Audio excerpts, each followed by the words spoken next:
Iniciamos entonces, paradojalmente, el punto conclusivo. O sea, damos inicio a este encuentro que tiene la perspectiva de ubicar un momento conclusivo de un curso, el primer curso de enseñanza que nos propusimos en apertura.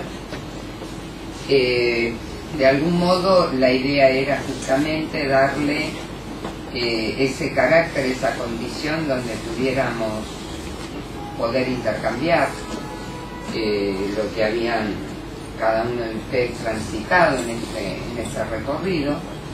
Y sí quisiera tal vez situar que como modo conclusivo me parece que sería interesante pensarlo como algún lugar posible de llegada, pero que nos pudiera relanzar hacia nuevas u otro tipo de preguntas, como para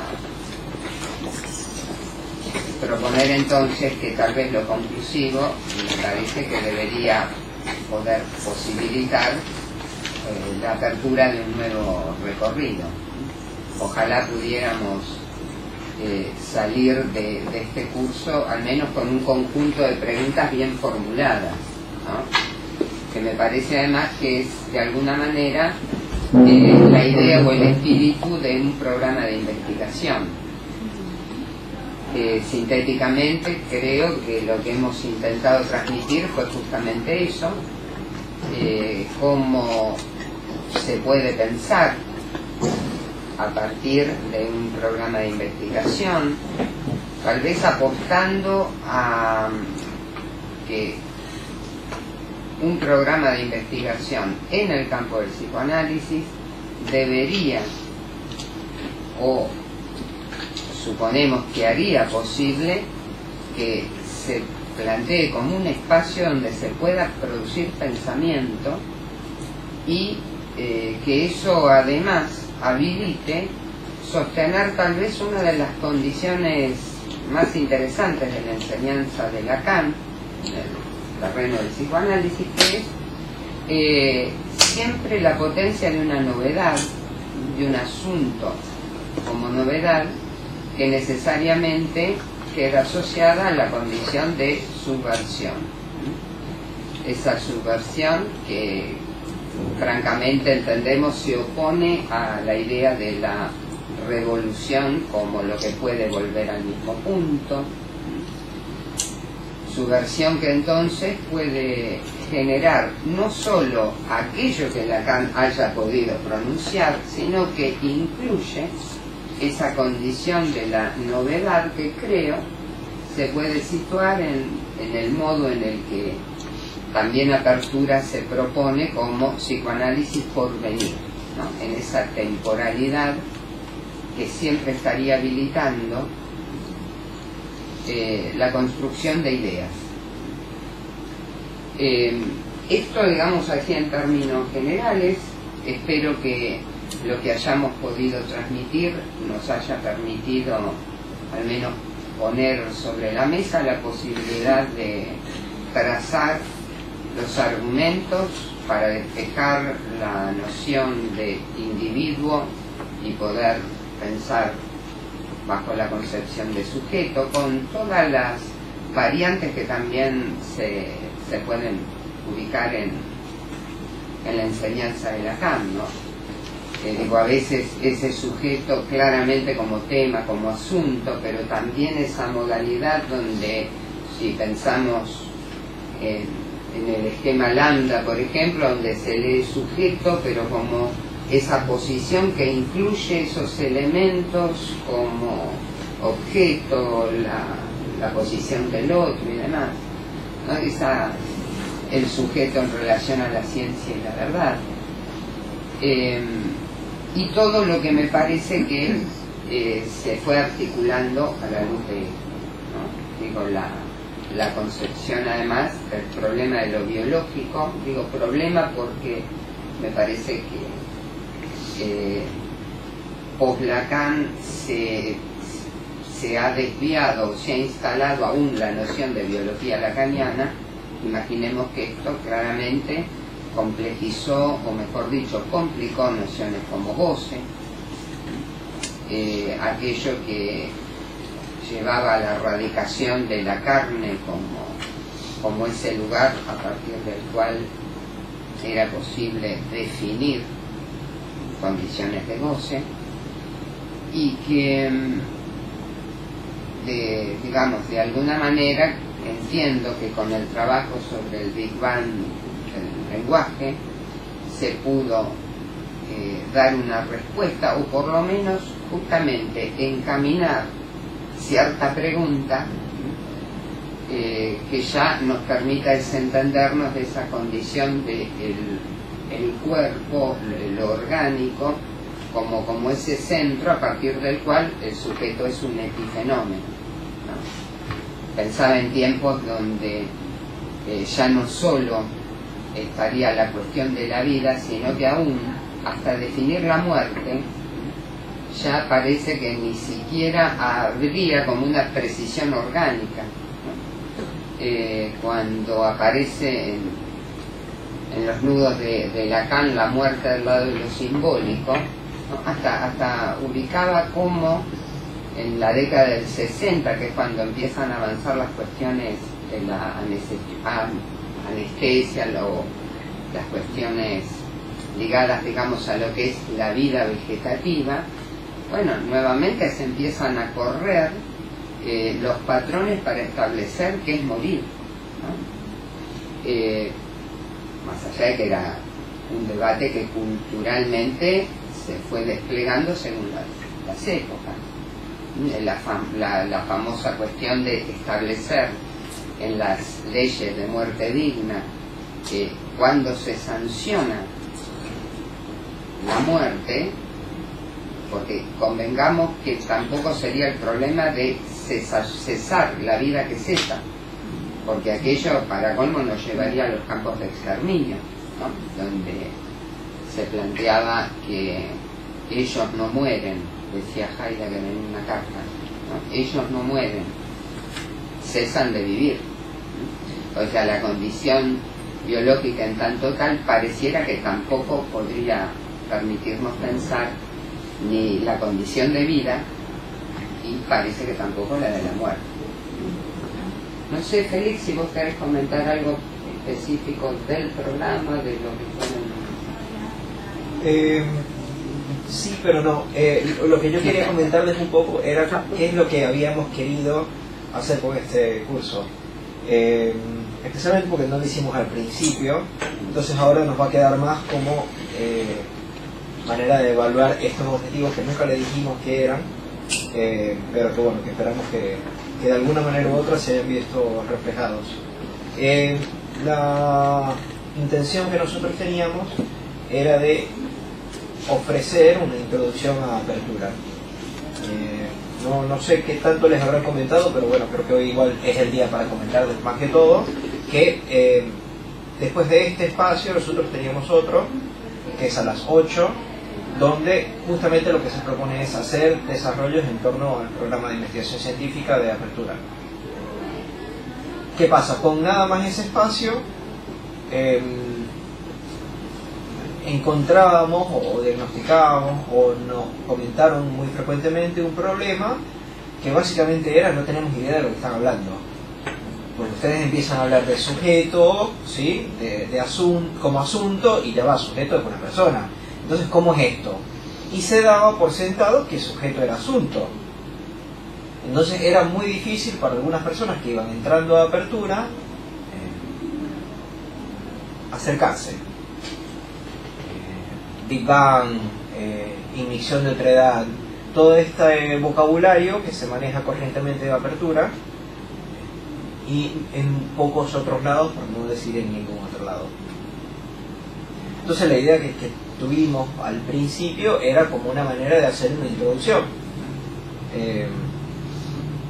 Los que nos encargamos de esto fuimos sobre todo Aide, Bruno y yo, y por eso de hecho tomamos nosotros esta última clase, porque queríamos como poder darle nosotros algún cierre y poder que ustedes también nos dijeran ¿qué pasó? O sea, Claro. ¿qué tal fue? Digamos, o sea, ¿qué les pareció? ¿Qué aprendieron? ¿Qué no aprendieron? ¿Qué impresión les quedó? Porque bueno, como fue el primero, era un ensayo medio de esas cosas que uno dice, lo pudiéramos retrasar otro año y quizás hacerlo mejor, pero no sabemos. Entonces bueno, nos lanzamos y algo resultó. En principio primero era eso, como poder hacer una introducción a, digamos, los fundamentos del programa de investigación científica de Apertura, y que los asistentes, los participantes, pudieran tener cierta noción de ignición de otredad, impacto del lenguaje, transferencia como disolución del individuo, el acto con valor, temas del saber y la verdad, la pulsión, como es que en el cuerpo, del hecho de que todos estos, todas estas palabras que se decían como si todo el mundo sabía a qué se refería, y puede ser que había una mayoría que sabía, pero después habían otros que no.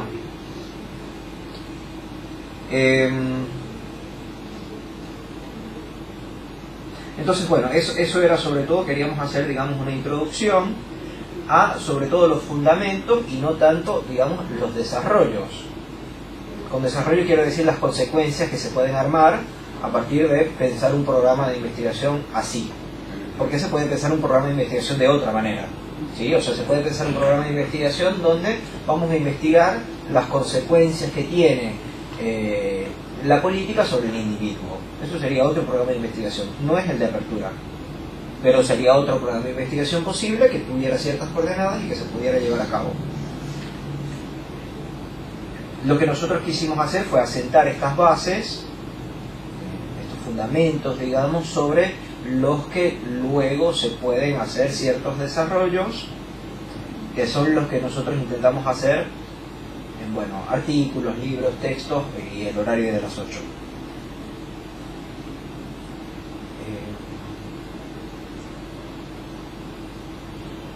Bueno, eso por ahora, digamos, porque tenemos un par de preguntas, seguro que capaz ustedes también tendrán unas preguntas o comentarios, sí, que nos puedan decir un poco de si sirvió este tipo de... Porque claro, tuvimos ciertas características, por ejemplo, pusimos tema y clínica en cada uno de las presentaciones. Nosotros intentamos establecerlo de una manera relativamente lógica, como de introducción y de más o menos cómo se iba desarrollando un análisis. Pusimos un montón de docentes que pudimos haberlo hecho entre, no sé, 3 o 4, pero decidimos que tuvieran diferentes voces. Entonces, bueno, todas esas son características que nosotros decidimos y pusimos a jugar de alguna manera que queremos saber un poco si les parece. Sí, ¿qué pasó? Porque ustedes pueden quizás decirnos, mira, esto de que hubiera un profesor diferente cada semana nos costó muchísimo. U otros pudieran decir, nos gustó un montón porque escuchamos diferentes voces y sentía más afinidad con uno que con el otro, etcétera. O sea,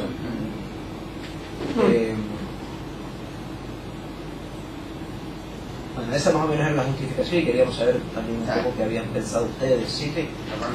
Bueno. Bueno, cuento mi experiencia, no sé si es compartida o no. Vos hablaste de aprender y realmente yo no lo tomé como un espacio de aprendizaje.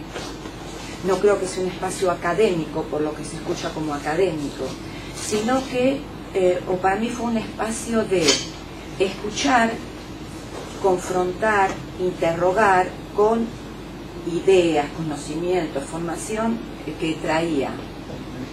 Y lo escuché como un espacio en el cual se transmitía aquello que apertura quiere decir, más que como un espacio de aprendizaje o de profesor. Eso es lo que escuché. Este es mi primer año en Apertura. Hice el año anterior el seminario y ahí fue donde empecé a escuchar a Alfredo y empecé a inmiscuirme un poco en estas cuestiones de Apertura y el otro Lacan. Y creo que a mí me sirvió en cuanto que hay otras voces, hay otras posiciones, hay otra forma de leer a Lacan, de entenderlo, fundamentalmente de leerlo. Creo que para mí eso fue lo más importante. Aquello que se leía, bueno, yo soy egresada de la UBA hace unos cuantos años. He transitado por diferentes espacios, por la EOL, por Descartes, y realmente me encontré con una lectura distinta. Entonces este fue un espacio de interrogación y de confrontar cosas que yo traía y que realmente en muchos chocaron. Por eso algunas veces cuesta la pregunta, porque todavía es un proceso de asimilación y de metabolizar aquello de lo escuchado, y creo de lo que cada uno vino a decir en nombre de apertura. Lo dice con su propia voz, pero con una posición, creo, con una posición de apertura. Bueno, eso más o menos es mi experiencia por este. Pero interesante, ¿no? Porque yo también lo iba escuchando a Félix y me iba generando como bien una escucha, si se quiere, diferente, ¿no? Cuando él iba diciendo términos que eran los que tal vez quedaban, o que en general sucede con quienes se van acercando a apertura y pareciera que no se establece el código en común, ¿no? Inmixción, sujeto. Pero uno saca en limpio que en verdad son esas nociones que están presentes en la enseñanza de Lacan, ¿no? Y que sucede esto que vos decís, donde tal vez, suponte, la noción de sujeto sí es aquello que queda en confrontación, ¿no? Con lo que nosotros establecemos como discurso del post-lacanismo, ¿no? Que está muy vigente en la facultad y demás. Ahora, también es cierto que hay términos como inmixción de otra edad que esos en general sí no están planteados en ningún ámbito, justamente porque eso pone en evidencia con qué idea de sujeto se ha leído. ¿Se lo habrá leído a Lacan? Para mí siempre pregunto. Yo creo que no, y que creo que ese es la gran resistencia. Cuando decía Félix que a veces lo que daba la sensación de que pasaba, de que la gente no entiende o que no entendemos, yo hablo por mí, digo, me parece que cuando yo no puedo seguir un concepto es porque me falta lectura, así de simple. Concuerdo con la compañera, yo también empecé el año pasado con apertura. Para mí fue un descubrimiento novedoso y que en un punto me enamoró. Psicoanálisis por venir, la pregunta era para quedarse, y vos me lo respondiste maravillosamente, que me parece que no, que la idea es no volver a algo cerrado, que es de donde yo vengo, porque vengo del discurso del amo universitario. Siempre he sido curiosa. Yo empecé mi carrera por primera vez en el 88, hice la mitad de la carrera, contingencias de la vida la dejé, la retomé en el 13 y me recibí en el 16. O sea que, digamos, soy una bebé. Pero bueno, siempre, por ejemplo, desde que salí de la universidad, me gustó mucho la gente joven. Y lo sigo muchísimo a todos estos espacios de formación de posgrado de los distintos hospitales de Rivadavia, del Álvarez, a Félix, a Bruno, porque me parece que tienen muchísimo más para decir que algunos dinosaurios que vienen repitiéndome montones de cosas armadas, digo, cerradas. Y me parece que, entendiendo como entiendo yo al psicoanálisis, o como pretendo transitarlo y hacer clínica, es que no puede haber esferas, porque si no... ¿No puede haber qué? Esferas, cosas cerradas, ¿no?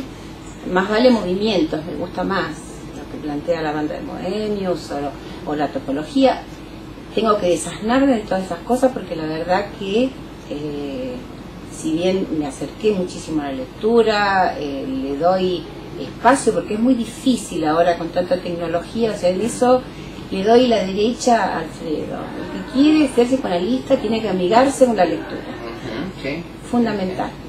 Así que, bueno, yo agradezco muchísimo este espacio, me siento totalmente cómoda, me permite preguntarme sobre cuál es la posición ética que uno quiere tomar cuando es psicoanalista y bueno, por ahí tenía mucho más conocimiento, claramente porque he transitado muchos espacios, o sea, para mí no era novedoso ciertos conceptos, claramente tenía muy claro de qué sujeto hablamos, que era la inyección de otredad y creo que tampoco dentro de lo que llamamos el postnatalismo todos los post son iguales, ¿no?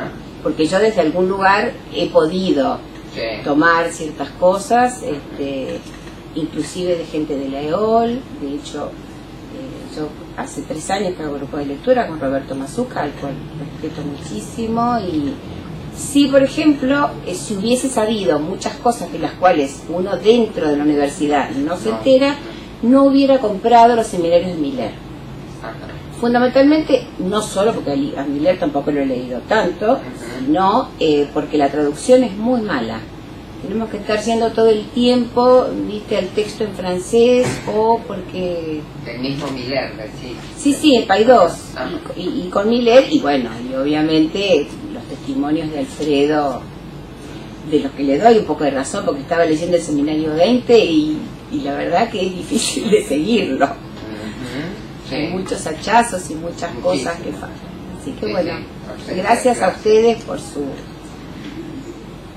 No, bueno, pero yo voy a tomar por ahí una nota al pie, ¿no? Pero eso que comentabas de los adultos mayores, ¿no? Yo no sé que lo diferenciaría, digo, probablemente con un tema de edad, pero coincido en que hay una posición de los viejos y en la universidad pública, que es la que yo conozco, es donde me parece que mayor problema nos trae.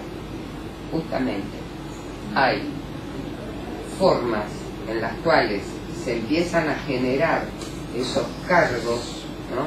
Esas titularidades de cátedra, donde la renovación, los jóvenes no tienen cabida.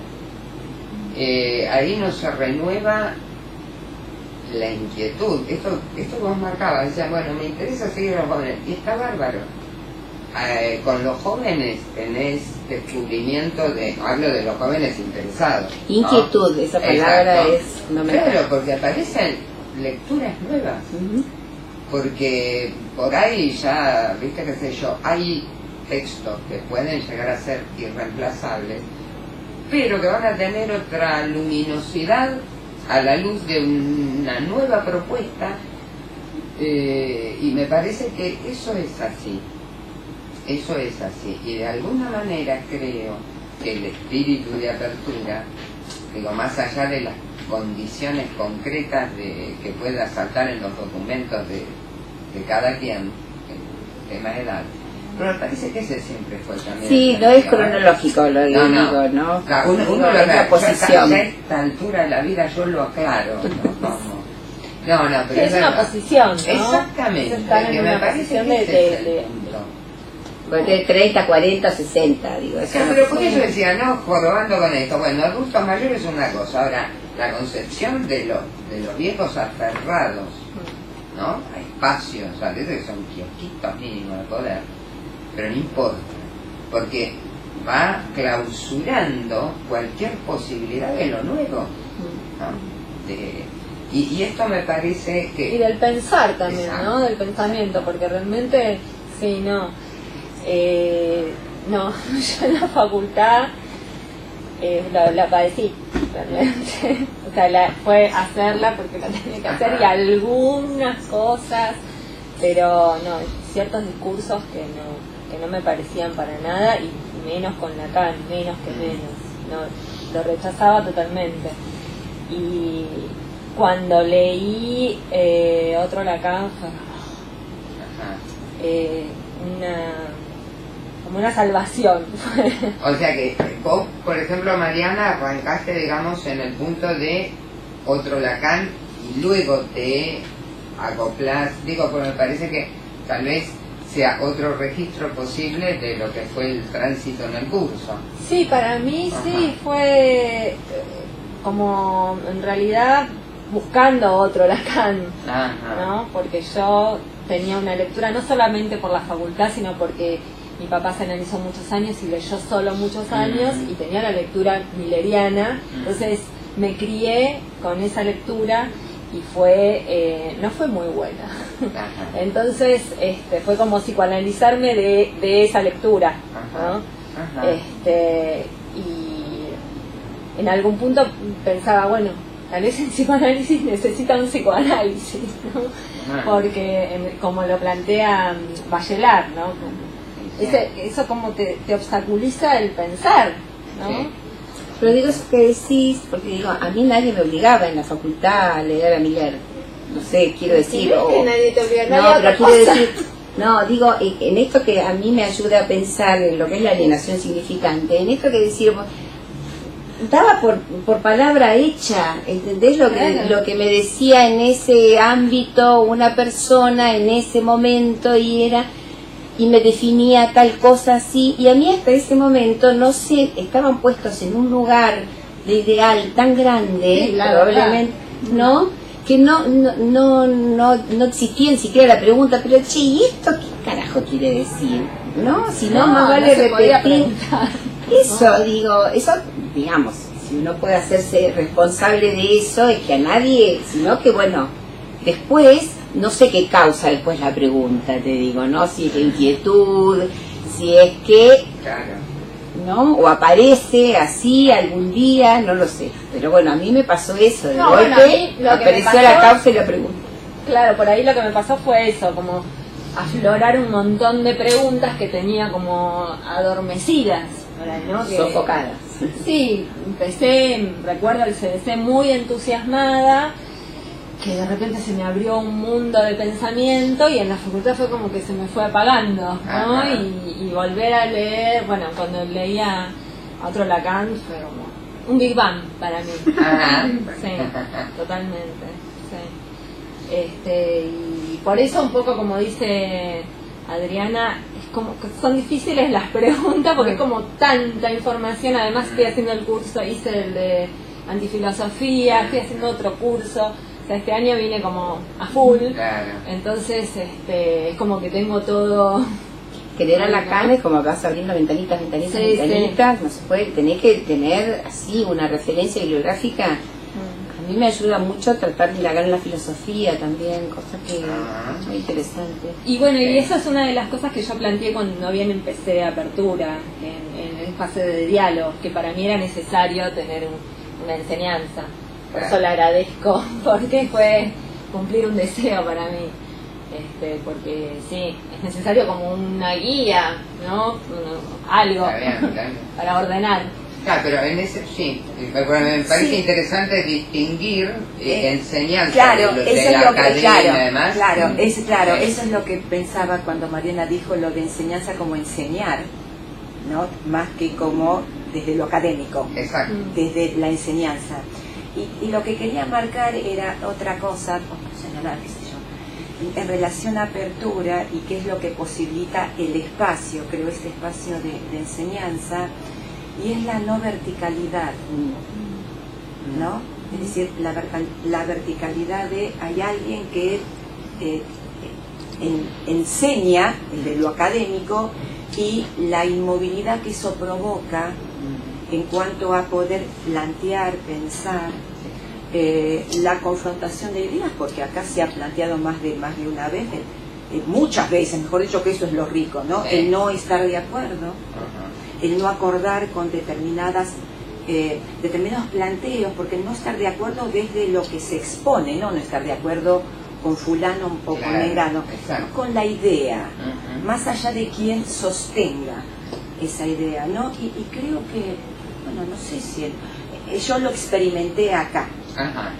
¿no? En otros espacios, recorrí otros espacios y creo que varias veces lo señalaron, lo señaló Félix, lo señalaste vos, lo señaló Alberto y otros, ¿no? El espacio de exposición de ideas, de pensamientos. Es que a eso es a lo que yo por ahí me refiero con algo que puede sonar tan vago como producir pensamiento, Ajá, ¿no? Porque si no pareciera que justamente todo sería como una condición curricular, ¿no? Y que bueno, vamos, primer módulo, segundo módulo, como digo, que a veces es cierto que hay como un ordenamiento necesario para poder avanzar en cierta transmisión, pero no con la idea de la academia curricular. Y en ese punto yo creo que interesa distinguir lo que es la condición de enseñanza, que también queda vinculada a algo, y alguien podría también plantear como contradictorio un programa de investigación científica, pero que no se plantea como una tradición académica, ¿no? Pero justamente, bueno, parece que la apuesta es esa, recuperar la condición de investigación, con toda la seriedad que eso tiene, no con la deriva poética, ¿no? Claro, o sea, creo que la idea también del programa de investigación científico es establecer, digamos, un marco mínimo. Claro. No sé si a veces les ha tocado cierta discusión con otra persona que piensa tan diferente que tú, que no hay un suelo mínimo sobre el cual ni siquiera discutir. O sea, es como que esto no va a llegar nunca a ningún lado porque piensas el mundo de una manera extremadamente diferente al mío. Entonces eso no... Creo que lo que intenta hacer el programa de investigación es asentar ciertas bases y decir, bueno, tenemos estos principios básicos y después de ahí ellos se van combinando y se van desarrollando con otras ideas de maneras diferentes. O sea, seguramente habrán podido ver cómo, no sé, las ideas mías quizás tienen más afinidad con las ideas de Bruno que con las de Martín, por ejemplo, por dar dos ejemplos, ¿sí? Pero después las de Martín tendrán más afinidad con las de persona X y es más diferente que la persona Y, ¿me entiendes? Pero sin todos tener como cierta base que no implica, o sea, que muestra que no tenemos que estar completamente de acuerdo en todo, pero que tenemos cierto punto de base común que nos permite hacer diferentes investigaciones, porque algunos se irán más por la rama de la antifilosofía, otros se irán más por la rama de la topología, otros por la antropología, etcétera, y bueno, las combinaciones que se pueden hacer desde ahí.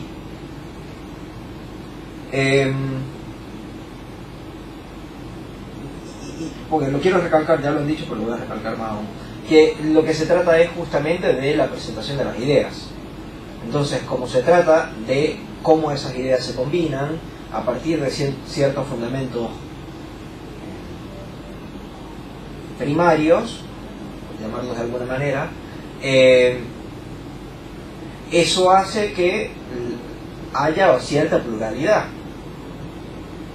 Incluso pluralidad a veces dentro de lo que una misma persona está diciendo, y te puede decir, está esta teoría A, está esta teoría B, y bueno, de ahí cada uno tendrá que tomar la decisión de en qué momento va a desarrollar qué teoría en ese momento.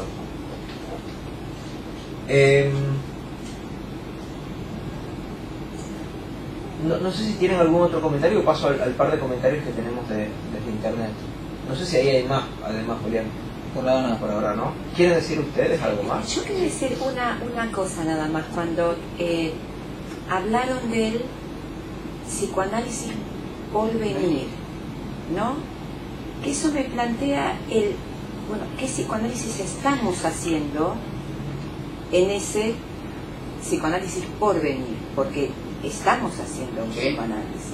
Entonces, este psicoanálisis en el cual estamos abocados, el que estamos haciendo, que ya incluye, que ya está en el psicoanálisis por venir.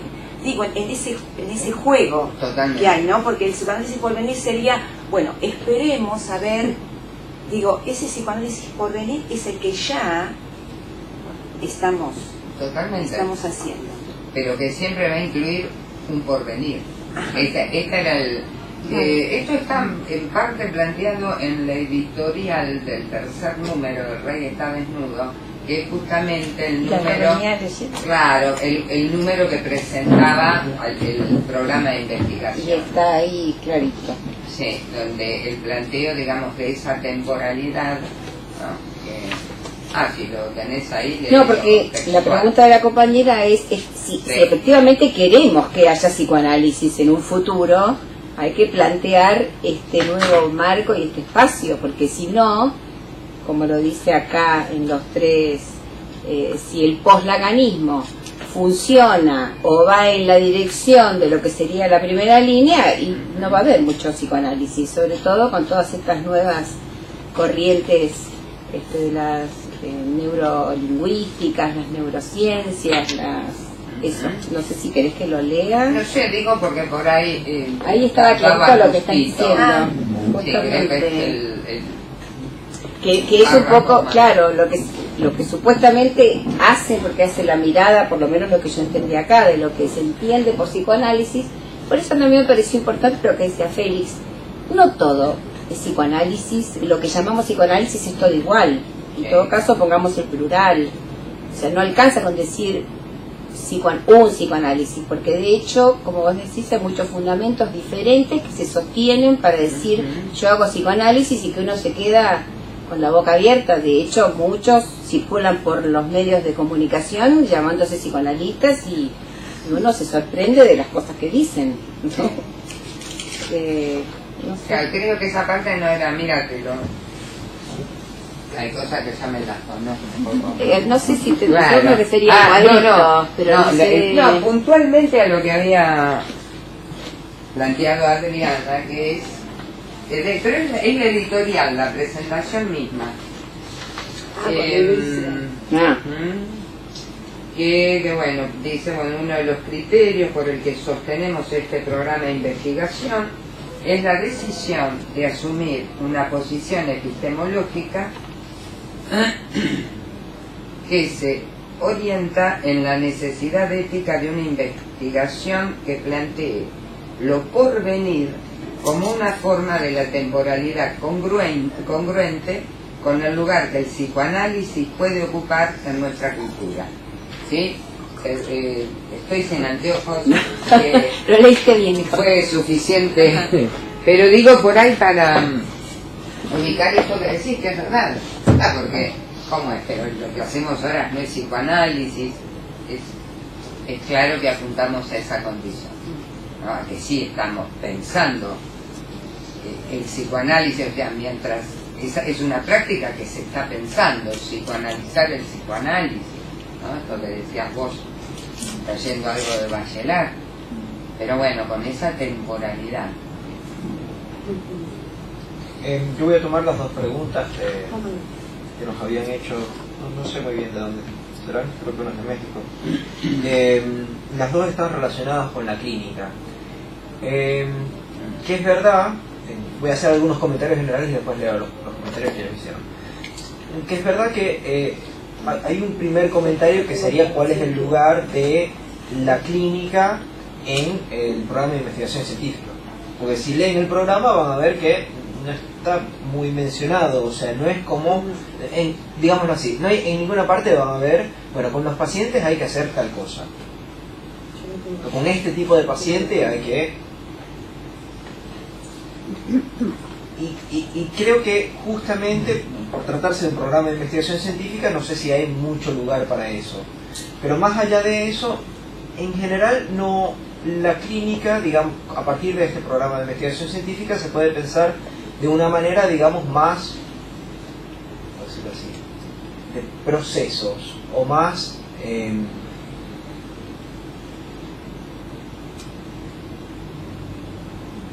hay una cosa que convendría decir, que no sería que la clínica tiene que venir de aquello que yo hago en mi consultorio. Entonces yo debería proponer los casos que yo he consultado, que yo he tratado, porque justamente si vamos a pensar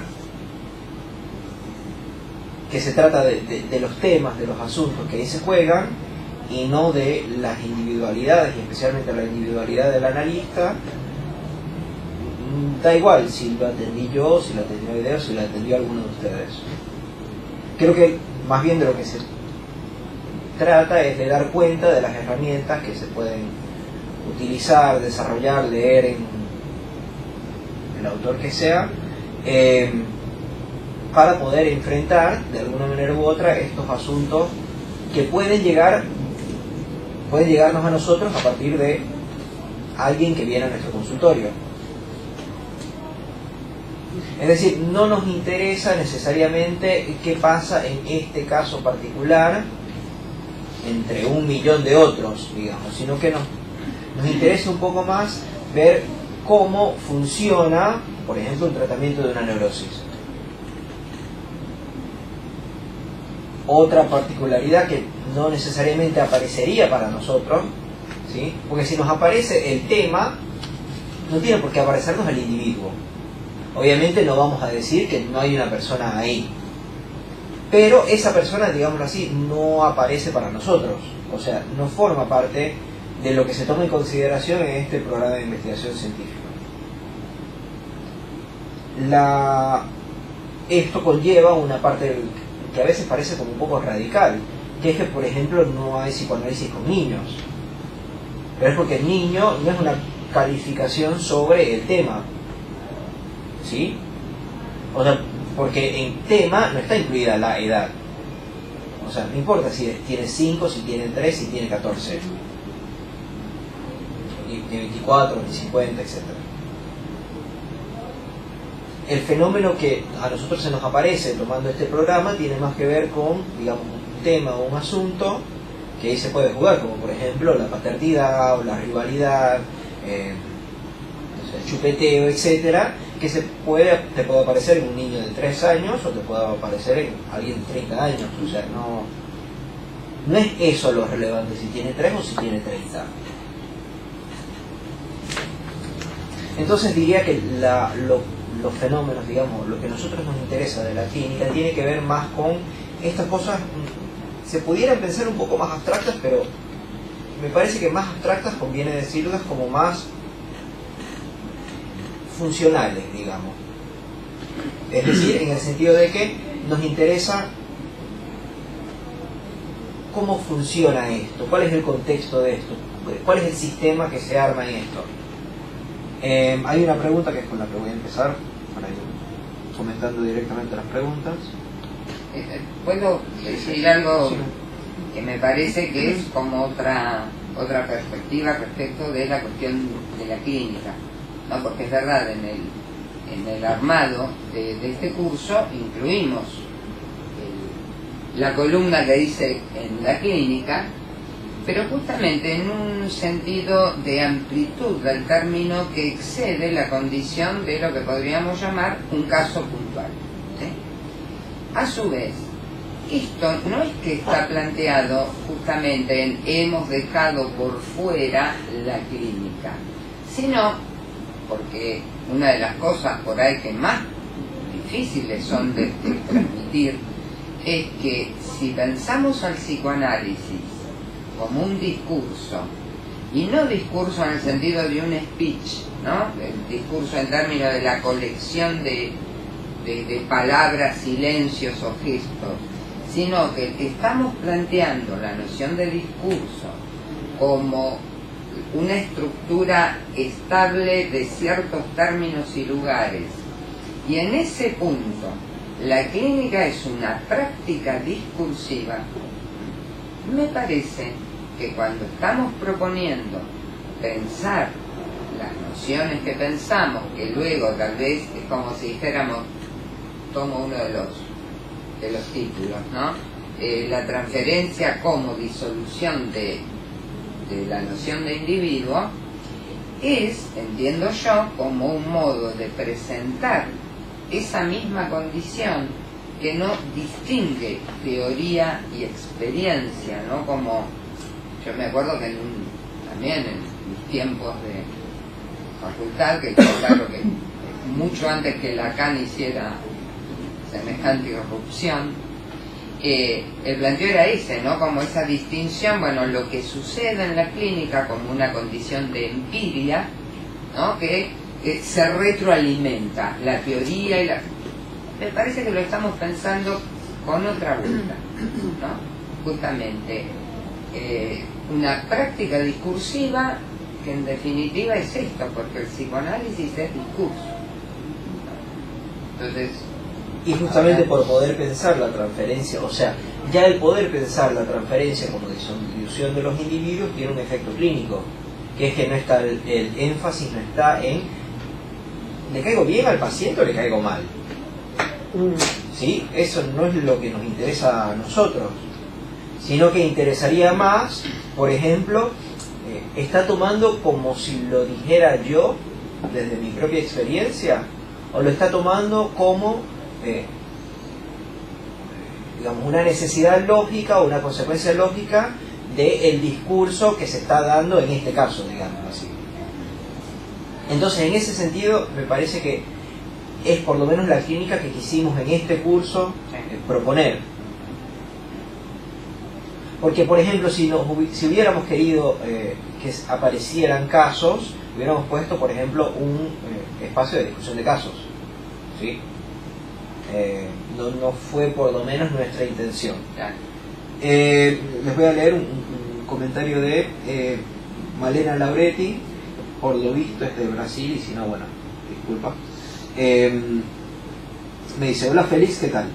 Quería transmitirte algunas cuestiones en relación a la transferencia en el psicoanálisis con niños, siempre pensando al sujeto de inmixción de otra edad. Al sujeto en inmixción de otra edad. Partiendo de la idea de la transferencia como condición para poder trabajar con el significante, me pregunto cómo pensar el análisis con niños, donde en muchos casos no hay transferencia de los padres con el analista, sino que viene en una posición de solucioname el problema al niño. Ella dice problema entre paréntesis niño. En estos casos de análisis con niños, ¿a quién podríamos considerar como paciente? Esta pregunta la voy a detener acá, después tiene otra pregunta, pero me parece que podemos comentar esta primera. Acá hay un problema que a mí me parece que excede el psicoanálisis con niños. Porque les pongo otro ejemplo. Acá el problema sería que el niño no quiere venir a consulta, sino que justamente lo traen los padres porque el niño se está portando mal. Y entonces los padres quieren que el niño se deje de portar mal para que ellos puedan vivir mejor, digamos así. Pero ¿qué pasaría si justamente se trata de una mujer que su esposo le dice o vas a terapia o vamos a cortar? No sé si ven cómo estructuralmente es lo mismo de lo que estamos hablando. Es lo mismo. ¿Sí? Entonces, en ese sentido, no nos interesa tanto el fenómeno niño, sino que nos interesa, por ejemplo, acá lo pudiéramos llamar como el asunto del, así medio poético, del psicoanálisis cohesionado, ¿sí? De qué, o sea, si lo ponemos en términos más simples, ¿qué pasa cuando un paciente no quiere ser paciente? Que es una pregunta importantísima, ¿sí? Y que además es una pregunta que pareciera muy individualista, ¿sí? Porque si lo nombramos así, del paciente que no quiere ser paciente, bueno, entonces todo tiene que ver con él. Pero si ampliamos un poquito el foco, como me parece que digamos, el primer paso que tendríamos que dar, que no se trata de ese paciente, sino que se trata de la red en la cual hay unas personas que ejercen cierto poder sobre otras, y eso se encarna, por llamarlo de alguna manera, o se muestra o se manifiesta en este acudimiento a un psicólogo, un psicoanalista, donde se supone que él va a hablar sobre él mismo porque él es el que tiene el problema. ¿Sí? Lo que quiero mostrar es la diferencia que puede haber si pensamos de una manera, digamos, más amplia, más de sistema, más de asunto, más de estructura, versus si lo pensamos de un modo más individualista o que se trata de un paciente. Sobre este tema, o sobre un tema bastante similar, tuvimos una discusión este o el año, creo que fue este año, donde básicamente la discusión era, que me parece una discusión bastante interesante, sí. En la apertura. En la apertura, a las 8. En el horario. Sí, gracias.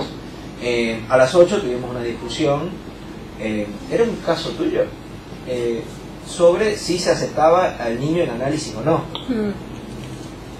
y Sí. lo advierto Sí, de una era- vez, sí, había era- una discusión, una disputa, había ideas encontradas al respecto. Porque por un lado, pudiéramos decir que no es, en este caso se ve como un poco más claro, y en el otro caso me parece que era un poco más difuso. No es el niño, digamos, la causa del problema o el asunto que en verdad hay que tratar o el tema que está haciendo cierto tipo de sufrimiento en exceso. Entonces está la pregunta que me parece rica, una pregunta que me parece bastante fértil, que permite poner en discusión varias cosas que muestran la ética que uno puede tener como psicoanalista, que es de admitir o no una persona que no pareciera ser el problema, digamos, no pareciera ser suyo el problema. Sí, pensaba en el caso que vos decías, bueno, vengo porque mi mujer me dice que si no terminamos, si él va es porque hay una cuestión que pasa por él también, ¿no? Sí, claro, sería una manera de pensarlo, pero habría otra manera de pensarlo que sería hay un juego ahí medio de coerción, digamos, o sea, de yo te digo que hagas esto y tú lo haces. Es decir, se pudiera hasta pensar como que hay un forzamiento de que la persona reflexione sobre sí o que asuma él la culpa. Y claro, lo que nosotros... Y ojo, porque estas preguntas son habilitadas a partir de pensar el psicoanálisis de otra manera. Porque si concluimos de una vez que la culpa es de la persona que está atendiendo, ¿sí? O sea, es decir, si nosotros decimos, seguramente tú piensas que algo tiene que ver contigo porque tú eres el que estás acá. ¿Sí? ¿Sí? Si lo pensamos así, me parece que se abre una clínica, pero me parece que habría otra clínica que se pudiera pensar, que sería, bueno, vamos a charlar un poco de cómo la gente puede interactuar de tal manera de que ejerza sobre una persona, es decir, una persona A ejerza sobre una persona B poder y coerción e ideas de tal manera de que piense la persona B de que el problema es suyo, cuando no sé si necesariamente el problema es suyo. ¿Sí? No pensaba, no, digo, qué complejo cuando planteamos esto, porque en definitiva, si la condición es relacional y si lo que estamos situando es, al menos estamos trabajando por fuera de la condición de responsabilizar, justamente poder abrir un espacio en el cual lo que se tramita es una lógica en la cual ni el que está allí tiene que rendir cuentas como responsable o culpable, digo, pero podríamos entonces, la culpa es del otro, la responsabilidad del otro, el problema es del otro. ¿Se entiende la cuestión, no? Claro, como el desliz posible. Exacto, Sí. ¿no? Como digo, si estamos proponiendo una lógica relacional y no individuos en juego, digo, que si no también podríamos decir, no sé, no, el niño no, porque el niño no es el problema son ustedes, y estamos dando consistencia a una entidad, ¿no? Me parece que el gran desafío siempre es justamente poder formular algo que apunte a leer sujeto, y que sabemos que el sujeto no coincide ni con la persona que está ahí, ni con alguien que puede haber encarnado alguna función para alguien, ¿no? Y es una de las cuestiones a veces más complejas para poder argumentar en estos casos, que cuando se plantea cómo pensar la transferencia en la clínica con niños, y uno diría, bueno, depende qué estamos definiendo ahí, porque si ya estamos suponiendo que hay una clínica con niños que está ordenada por los elementos que la componen, decimos, los padres que son los adultos, el niño que es un menor de edad, y sonamos. O sea, me parece que el asunto es ese armado. Si yo digo clínica con niños, estoy especificando, identificando algo que, no, digo, bueno, es como pensar la clínica, la transferencia en la clínica. Claro, ahora con esto que tú estás diciendo me parece que así quizás lo podemos poner un poquito más claro, que es que si nos preguntamos quién es el paciente, que es la pregunta que ella hace, que sería, las respuestas serían el niño, el padre, la madre, no sé, capaz el tío, ¿me entienden? Pero sería uno de estos. Pero si nos empezamos a preguntar más por, digamos, si lo pensamos así, si lo pensamos más como cuál es el tema, lo pudiéramos quizás pensar como, digamos, la relación entre el padre y la madre, que vemos que tiene una influencia sobre el niño, ¿sí? Entonces acá, digamos, ¿quién es el paciente? No puedo responder. La relación entre el padre y la madre que tiene un efecto sobre el niño, ¿sí? O lo mismo, lo pudiéramos pensar, digamos, la relación del padre solo con la madre, o sea, no hacia los dos lados, sino solo en un lado. Pero igual lo que quiero, o sea, lo que quiero mostrar es que justamente la respuesta en negro, en este caso en negro, no sería solamente posible niño, padre, madre o algún otro individuo, a partir de la pregunta de quién es el paciente. Pero si nos preguntamos cuál es el tema, cuál es el asunto, o qué es lo que estamos tratando, quizás se pudiera pensar de otra manera, que sería más relacional. Y si fuéramos, o sea, digamos, más atrevidos, no pusiéramos acá ni siquiera niño, padre y madre, sino persona 1, persona 2, persona 3, porque tampoco tiene que ver con que sea el padre o la madre, por lo menos en este momento. Y después pudiera, o sea, dependiendo del caso, pudiéramos tener que ver con si se trata de, digamos, la paternidad o la maternidad, ¿sí? Bueno, creo que ahí estás diciendo lo que decía Aide, que acerca de la práctica discursiva. La práctica discursiva es qué se está diciendo cuando se dice algo, más allá del individuo que representa eso, ¿no? Es la práctica discursiva. Es decir, ¿qué escucho de lo que se dice? Y además, lo que sí por ahí podemos ubicar, es verdad que si a la consulta llega este conjunto de elementos, digamos, por supuesto que uno va a establecer a veces operativamente cómo interviene. Si el planteo es citar a quien aparece diciendo ser el padre, la madre o el niño, digo, hay que tiene que ver con un modo, digamos, que uno establece como estrategia para intervenir según lo que se sancione. Ahora, Aide, Sí. a mí se me había ocurrido pensarlo. A mí, la verdad que la clínica de niños a mí me genera así mucha cuestión cuando se trata de niños que vienen ya muy estigmatizados por ciertas instituciones como la escuela, ¿no? Donde de entrada el niño es el problema. Ahí no hay ni siquiera la más mínima idea de relación, ¿no? De que tiene que ver la escuela, la maestra, el compañerito, ¿no? Entonces, para mí, un niño que como bien decía Félix, no puede articular la demanda de un análisis, o sea, que es un psicoanálisis coercitivo, como dijo, siempre tendría a pensarlo, y si el niño es un síntoma de esa situación relacional, ¿no? Digamos, eso que se armó en esa familia en particular. El síntoma. Sí. Vos decís en textos como intervenciones y textos tiene una pequeña sobre psicoanálisis, claro. Entonces, si uno entiende al niño, como también podríamos entenderlo al niño como un síntoma de la relación padre-madre, en tanto es lo que causa el sufrimiento de esa familia. Porque en general, como el padre no quiere que le rompa las pelotas, la maestra que lo llama cada rato, porque el chico no atiende, porque el chico se distrae, y el padre que llega podrido de la casa y tiene que pagar la maestra particular. Digamos, en ese sentido también el niño es un síntoma de esos padres porque causa sufrimiento, ¿no? Digo, entonces ahí, eso a mí me arma con el tema.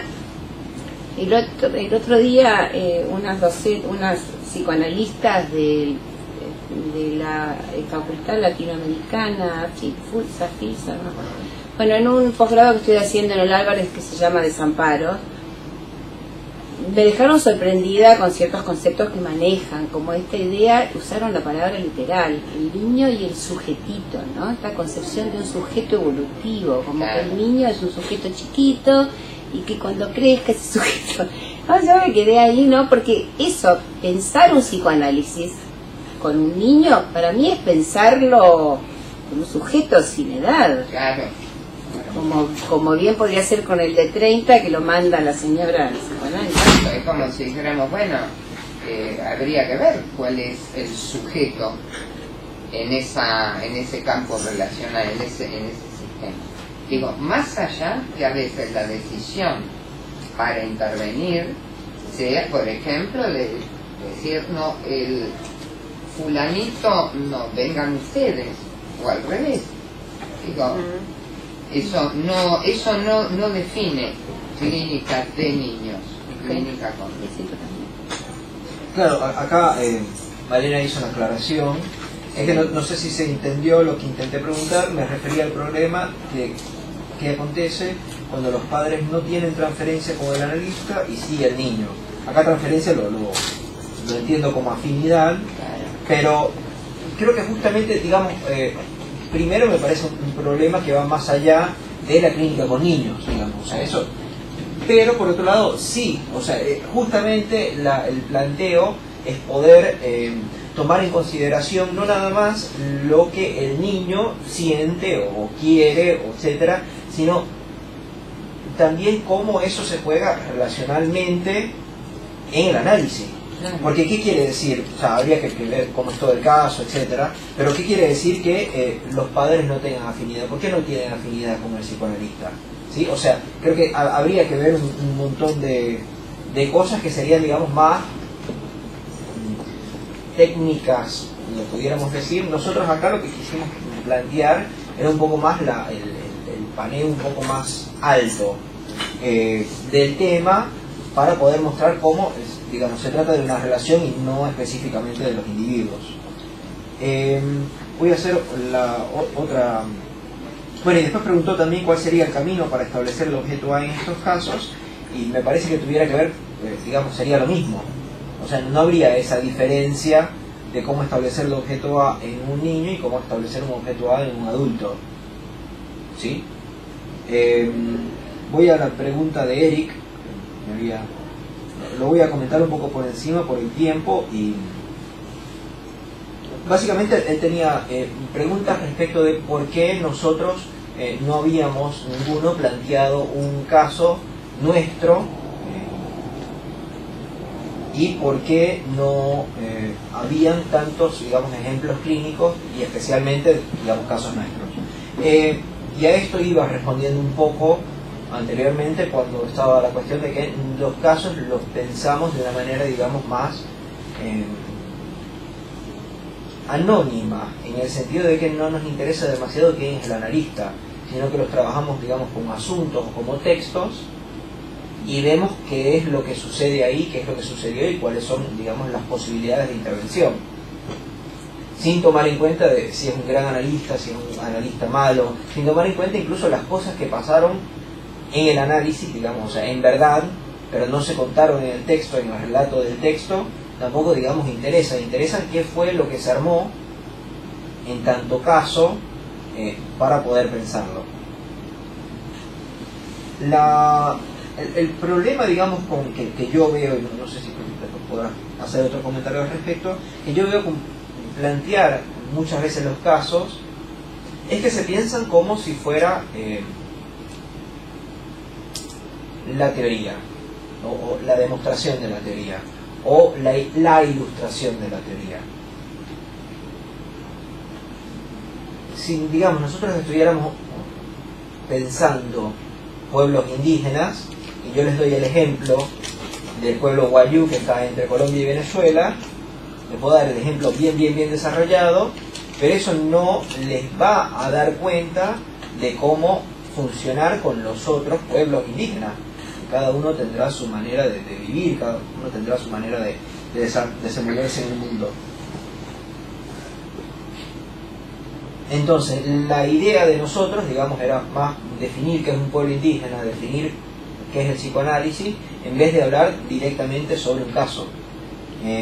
Porque yo, por ejemplo, lo veo, me parece que tiende a tener esa limitación, primero discursiva, y segundo, en términos de audiencia, que entonces se dice, no sé, en el pueblo Wayuu, es un pueblo matriarcal. Entonces dicen, bueno, entonces todos los pueblos indígenas son matriarcales. No. ¿Sí? O sea, o el padre aquí funcionó como el portador del deseo de la madre. Entonces el padre siempre funciona como portador del deseo de la madre, y me parece que justamente no.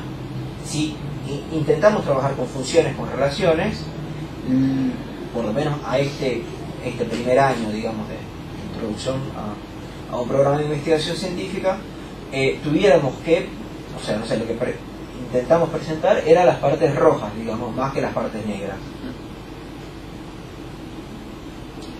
Que además me parece que hay una vuelta más en esto que dice Félix, porque es como si dijeras que el ejemplo muchas veces lo vas usando, hasta podés hacer una hipótesis y decir, y como si en la clínica esto, aquello, lo otro. Ahora, tal como entendemos en apertura la construcción del caso, justamente el espacio en apertura para nosotros se llama lógicas y casos, ¿sí? Eso ya plantea un modo de pensar la modalidad en la que transitamos justamente el caso, que como decíamos al principio, no creemos que clínica sea sinónimo de caso, sino que clínica tendría otra amplitud. Luego, si yo presento un caso, y acá es donde vienen esas condiciones muy paradojales, como si dijéramos, bueno, ok, estudiamos el caso Dora para entender tal cosa, ¿sí? Me parece que a veces hay algo de lo que uno podría plantear en términos de poder transitar o pensar un caso para poder establecer cierta condición teórica, pero que como ejemplo, ubicado como ejemplo, yo no sé si está operando como caso, ¿sí? Luego, pues si no pareciera que corremos el riesgo de la identificación de los conceptos, ¿sí?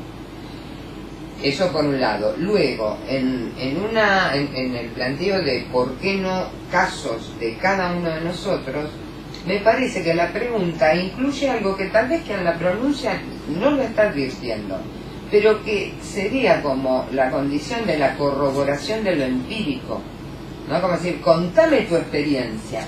Vos que me estás diciendo, significante, tengo un caso para ilustrar, y que es mío, ¿no? Como yo lo vi. ¿Se entiende?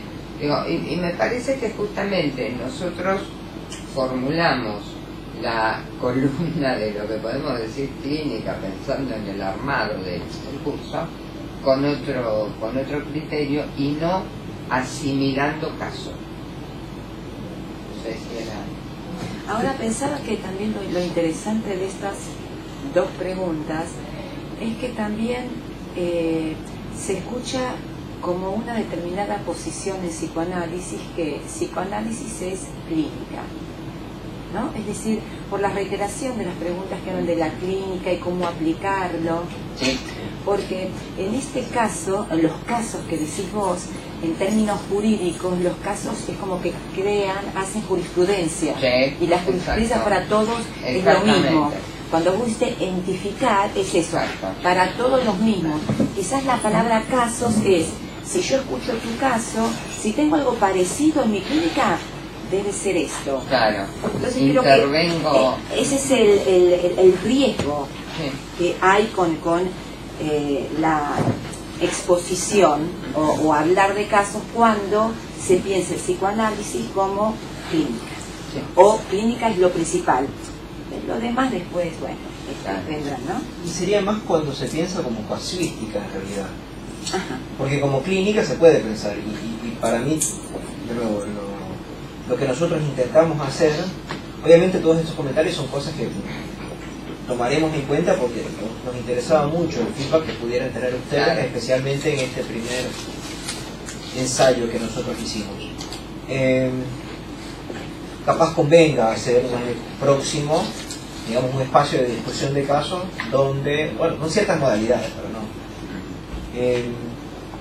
Pero lo que nosotros quisimos plantear como clínica no era una casuística, sino más bien, digamos, un movimiento de procesos o unos cambios posibles en un caso, ¿sí? Bueno, y voy con la última pregunta, tenemos solo un par de minutos, pero... yo te respondí a esa. Ahí está. Claro, lo que decíamos recién. Mi pregunta tiene que ver con lo ontológico y no, es nueva. Claro, es de Horacio Publio, la acaba de enviar. Mi pregunta tiene que ver con lo ontológico y no, en punto si es que hubiese, dado que nacimos de un repollo, hubiese un momento que sería como el desprendimiento de lo ontológico. Y recuerdo una pregunta que le hicieron a Alfredo en una de sus clases. Y no recuerdo mal, él dijo que estándote en la primera palabra ya estaban todos al mismo tiempo. Me cuesta mucho ese concepto. También recuerdo, y tal vez tenga algo que ver, cuando él nos comenta de la simultaneidad de los descubrimientos, la palabra, es el origen de algo. ¿Hay un origen de algo? Acá creo que lo que se está orientando un poco es hacia el poder pensar, digamos, la diferencia entre pensar un ser al principio y pensar el significante al principio, que justamente no se significa a sí mismo. Y es algo, digamos, difícil de poder pensar en estos 2 minutos, ni siquiera lo voy a intentar, pero lo que sí quiero comentar es que me parece que el concepto o la herramienta que se puede utilizar para trabajar este problema es justamente el Big Bang del lenguaje. Es decir, poder pensar un cambio de tal manera, no necesariamente que ese sea el origen, ¿sí? Que el Big Bang sea el origen, sino que sea, digamos, de otra manera, el inicio. Y la diferencia entre origen e inicio es que antes de inicio pudo haber venido algo, ¿sí? O sea, es como que empieza a contar a partir de esto, y que las reglas anteriores fueron completamente diferentes. Creo que la apuesta es que a partir de la introducción del significante y del lenguaje, del discurso del otro,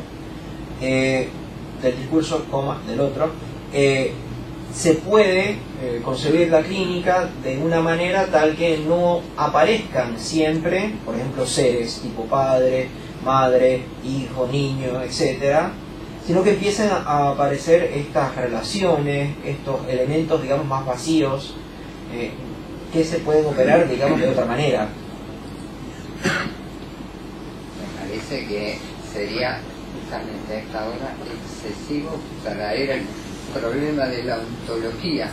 Sí, me parece que sería una posibilidad para pensarla, responderla, digo, porque primero también hay que ver cuando alguien plantea ontología, qué está incidiendo allí. Luego, esta condición, como vos decías, ¿no? De ese punto de partida, el nacimiento del repollo, como dice la pregunta, pero que, bueno, coincido, leer el Big Bang, porque bueno, me parece que da la posibilidad de pensar